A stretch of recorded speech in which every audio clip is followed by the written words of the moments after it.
Hi, welcome back to my channel. So today I'm going to talk to you about price per square foot and why, especially in a competitive market, it's pretty much meaningless. So if that's something you're interested in learning more about, please stay tuned.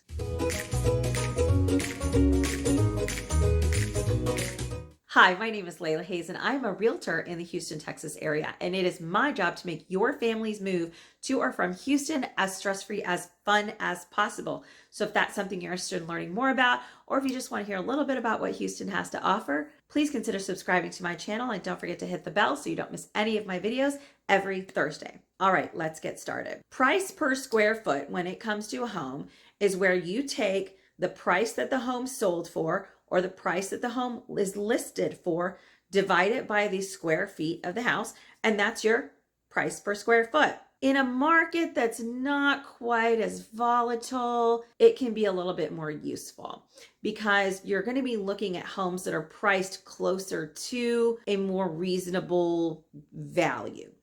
One of the things that sometimes people make the mistake about with price per square foot is not comparing apples to apples. So if you are looking at price per square foot and you're looking at a home that's the same price, but one of the houses is 1,500 square feet, one of the houses is 3,000 square feet, the price per square foot is going to be more on the smaller house. Does that mean that that smaller house is more valuable? Not necessarily. It depends on where you are in Houston, but typically, no. That's one of the issues with price per square feet if you're just looking at price. Price per square foot can be helpful when you are comparing apples to apples. If you are looking at a home that is roughly the same size, roughly the same bedrooms, has a pool, doesn't have a pool, and within the same general neighborhood area, then comparing price per square foot can be valuable. You can see, oh, this house I'm looking for, the price per square foot is like crazy high, but this other house, which has a lot of the same stuff, is a little bit lower.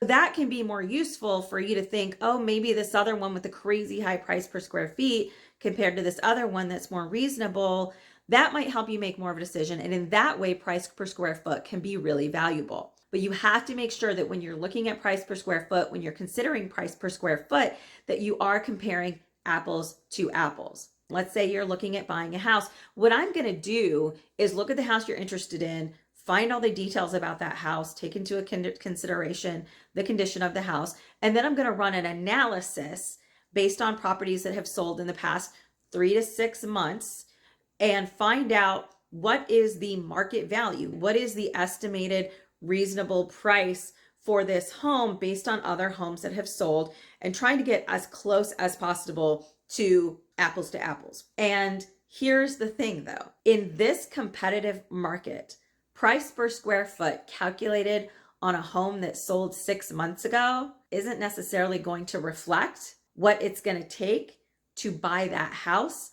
I don't know if you've heard in the news, but home prices are continuing to go up. We still have a shortage of homes. We still need more people to sell their homes. So we have prices that are continuing to go up. Even 6 months ago, the price, and therefore the price per square foot, isn't going to match up. For example, I had clients who purchased a home, and the sellers of that home had purchased that home just a few months before. They went around to sell the house. Just in those few months, that home sold for $40,000 more than 6 months ago, what it would have done. When I was looking at the comparables and the price per square feet of apples to apples, that amount, that level of a purchase price was not going to win the day. That's why you have to be really careful when you are looking at a price per square foot and coming up with an actual price that's going to get you the house. Or whenever you're looking at selling your house, making sure you have a price that is going to be, you're going to be able to sell the home in a reasonable amount of time. Square footage, price per square footage, it's pretty much useless unless you are comparing apples to apples that have sold within a reasonable amount of time, maybe apples to apples that are currently listed at the same amount of time. But rather than thinking about price per square foot, it's more important to think about your total budget, the total amount that you would like to get from your house, your timeline for buying or selling a house, and base your pricing on that versus an arbitrary price per square foot that isn't really going to mean a whole lot in today's super competitive market.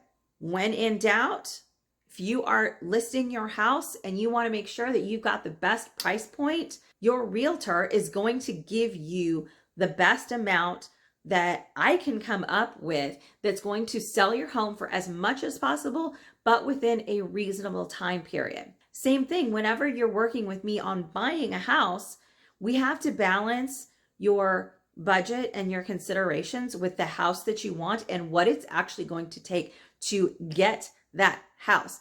With this crazy market right now, there are some other things that you will be able to do that are going to maybe allow you to get a home that's a little bit better than what you thought you could afford just by making a couple little tweaks to your offer.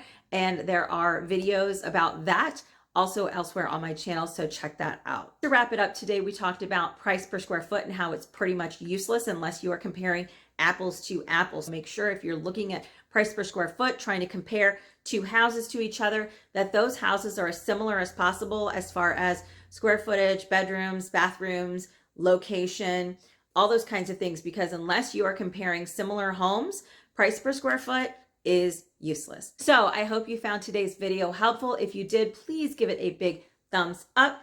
And if you haven't already, please consider subscribing to my channel and don't forget to hit the bell so you don't miss any of my future videos. Thank you so much for watching, and I will see you again next week.